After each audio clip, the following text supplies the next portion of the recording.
Welcome back. I'm here with County Board Chair Katie Crystal and Board Member John Weistad as we take one last look at the key actions the board took at its December 2018 meeting, the last meeting of the year.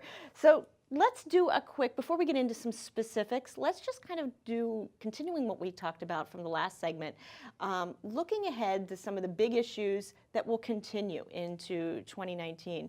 I know as we've been talking about things like the Amazon deal, it's brought up things like growth, affordable housing, some of those big issues that I know are going to be big priorities for the coming year. Yeah, I think, affordability remains absolutely a top one. We were talking about the childcare affordability is piece of it we'll bridge, and then certainly with regard to housing, needing to make more progress on our affordable housing master plan, more opportunities, I hope, to engage some new partners, perhaps from the private sector, in the preservation or creation of new affordable housing in the county, as well as continuing to implement key tenets of our affordable housing master plan, like the housing conservation districts or parts of our accessory dwelling, i.e. those small outside the house additional units of housing.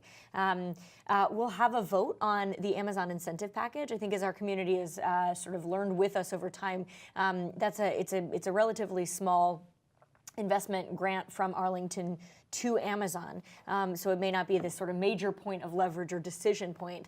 On Amazon, it's only about $1.5 million a year of grant to them, but it's an opportunity to reflect on the infrastructure package we put together, those investments in ourselves, and surface more of what will be happening in the Crystal City and Pentagon City area in terms of transportation and transit in particular. So there'll be a good conversation about that. Likely in February, that'll come before the board vote. And between now and then, we know that there are definitely some segments in the community that are either upset about the Amazon deal in particular because of concerns about the company, or just have a lot of very reasonable questions and good feedback for us on the related issues like affordability, transit, et cetera. So I think it's fair to say that this big news will keep driving the conversation for at least the first half of 2019.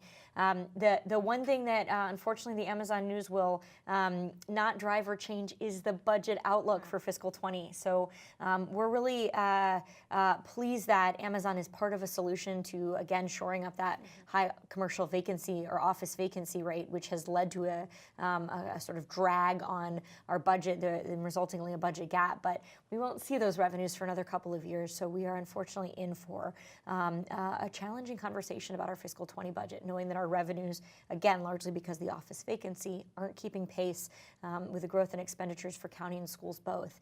We'll have a series of hard conversations again. I suspect it's going to be a budget with cuts that community members don't want to see, perhaps paired with tax increases that no one's enthusiastic about either. So we're going to try to do this in a way that reflects good stewardship of our core values and is always as inclusive as possible, having real conversations with community members about trade-offs. But I don't think any of us are particularly rosy on the budget year ahead. Yeah, and I would just say now's the time for people at home to continue their engagement with respect to the budget. There's online opportunities to communicate to the manager and the county board with respect to the budget outlook. There's opportunities within the commissions where we're tapping their perspectives and so forth. So be a part of that conversation with the budget, because we want to hear all voices and all perspectives. And I appreciate the chair's remarks about affordability, because certainly with respect to the budget, if we're going to be talking about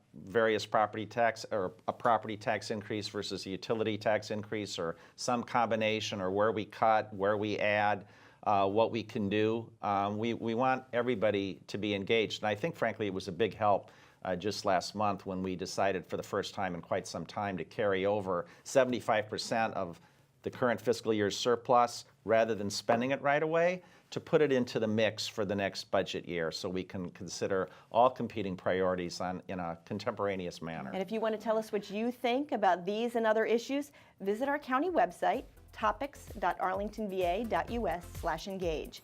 I'm Kara O'Donnell, and we'll see you next year right here on County Board Wrap.